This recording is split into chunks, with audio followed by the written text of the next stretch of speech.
आइए आज हम बात करते हैं ऑस्टियोपेट्रोसिस की। तो देखिए ऑस्टियोपेट्रोसिस क्या होता है, यहाँ पे देखिए क्या होता है कि ऑस्टियोक्लास्ट ये डिफेक्टिव हो जाता है, और जब ऑस्टियोक्लास्ट डिफेक्टिव हो जाता है इसी वजह से हमको बोन रिजॉर्प्शन में परेशानी देखने को मिलती है। ठीक है, तो देखिए ऑस्टियोक्लास्ट का काम क्या होता है कि ये बोन रिजॉर्प्शन कराता है, और जब ये ऑस्टियोक्लास्ट बोन रिजॉर्प्शन नहीं करा पाएगा तो हमको ऑस्टियोपेट्रोसिस देखने को मिलेगी। तो देखिए ये बिल्कुल आपको ऐसा लग रहा होगा कि बोन रिजॉर्प्शन नहीं हो रहा तब हमको परेशानी क्या देखने को मिली है, क्यों, पैथोलॉजिकल कंडीशन है ये। तो देखिए वहां पे भी हम बैंक वाला इन्फॉर्मेशन आपको बता के आए थे, बैंक वाला एग्जांपल देके कि एक सेविंग अकाउंट की तरह है कि सेविंग अकाउंट में क्या होता है कि पहली बात आपका टर्न ओवर होते रहना चाहिए, यानी आपका अकाउंट बहुत दिनों तक अनयूज ना रहे वरना फ्रीज हो जाएगा। इसी तरीके से क्या है कि एक लिमिट में ही आपका अमाउंट रहना चाहिए, ना बहुत ज्यादा होना चाहिए और ना ही बहुत कम आपका अमाउंट होना चाहिए। तो ये अमाउंट बढ़ाने वाला कौन होता है, ये ऑस्टियोब्लास्ट होता है जो बढ़ाता है, और ऑस्टियोक्लास्ट जो होता है ये कम करता है। ठीक है, और जब ऑस्टियोक्लास्ट कम नहीं कर पाएगा तो ये ऑस्टियोब्लास्ट ज्यादा ही काम करेगा, तो आपका अमाउंट जो है बहुत ज्यादा बढ़ेगा, बहुत ज्यादा बढ़ेगा, इस वजह से आप गवर्नमेंट की नजर में आ जाओगे। तो ऑस्टियोपेट्रोसिस में यही होता है कि ऑस्टियोक्लास्ट जो होता है ये ऑस्टियोक्लास्ट अपना काम नहीं कर पाता है,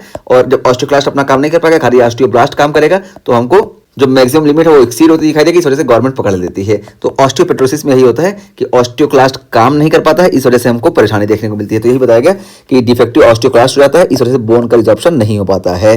और फिर यहाँ पे देखिए होगा क्या कि जब बोन का रिजॉर्प्शन नहीं होगा तो हमको थिक एंड डेंस बोन देखने को मिलेंगी। ठीक है, तो बोन हमको थिक एंड देखने को मिलेगी क्योंकि यहाँ पे रिजॉर्प्शन नहीं हो रहा है, इसी तरीके से बोन हमको डेंस दिखाई देगी। और क्या है, that are prone to fracture, तो ये क्या होंगी कि इनका रिजॉर्प्शन टर्नओवर प्रॉपर नहीं हो पाया, और भले ही ये थिक एंड हो गई लेकिन ये प्रोन टू फ्रैक्चर होंगी। ठीक है, तो यहाँ पे पैथोलॉजिकल कंडीशन इस वजह से हुई।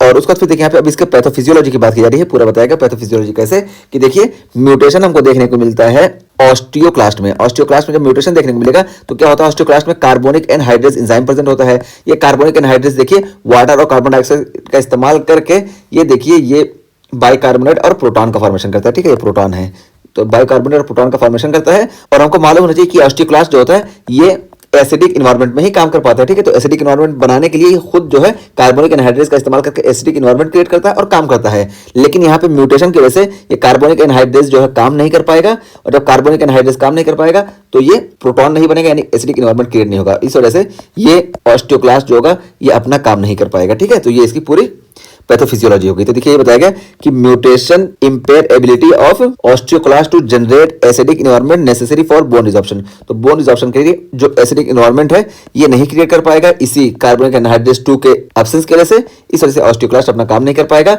और अब यहाँ पे क्या होगा, over growth of cortical bone. देखिए जो कॉर्टिकल बोन है, कार्टिकल बोन्स में हमको पता है कि यहाँ पे जो होती है ये इरिथ्रोपोइसिस होती है, क्योंकि यहाँ पे बोन मैरो प्रेजेंट होती है, तो इसी बोन मैरो से हमको इरिथ्रोपोइसिस दिखाई देती है। लेकिन जब यहाँ पे बोन का ओवर फॉर्मेशन होगा तो यहाँ पे ये देखिए बताया गया कि over growth of cortical bone fills marrow space. तो कार्टिकल बोन जो है ये मैरो स्पेस को भी फिल कर लेंगे। देखिए पहले ऐसा था, यहाँ पे बीच में स्पेस था, लेकिन धीरे धीरे जब इसकी ओवर ग्रोथ होगी इधर से भी इधर से भी इधर से भी, तो ये मैरो के स्पेस को फिल कर लेंगे।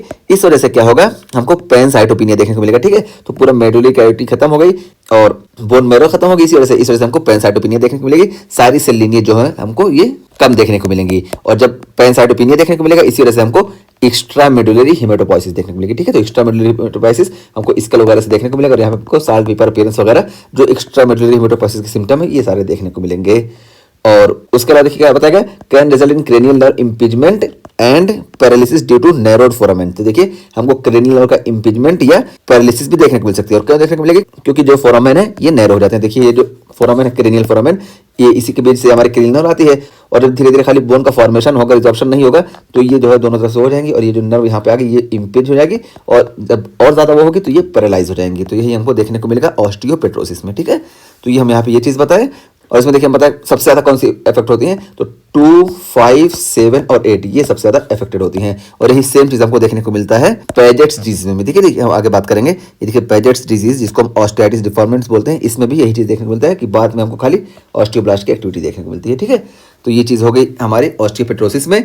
और उसके बाद फिर देखिए हमको रेडियोलॉजिकल फाइंडिंग है एक्सरे में क्या देखने को मिलेगा, तो x-ray shows diffuse symmetric sclerosis. तो एक्सरे में हमको डिफ्यूज सिमेट्रिक स्क्लेरोसिस देखने को मिलेगा, यानी बोन इन बोन जिसको हम स्टोन बोन बोलते हैं। ठीक है, तो बोन के अंदर हमको बोन दिखाई देगी, बोन के अंदर हमको बोन दिखाई देगी। ठीक है, तो बोन के अंदर क्योंकि हमें मेडुलरी में बोन भर जाती हैं तो इसी को बोलते हैं स्टोन बोन। ठीक है, तो बोन के अंदर हमको बोन दिखाई देगी एक्सरे पे, और इसी को बोलते हैं डिफ्यूज सिमेट्रिक स्क्लेरोसिस। तो ये चीज हुई स्टोन बोन।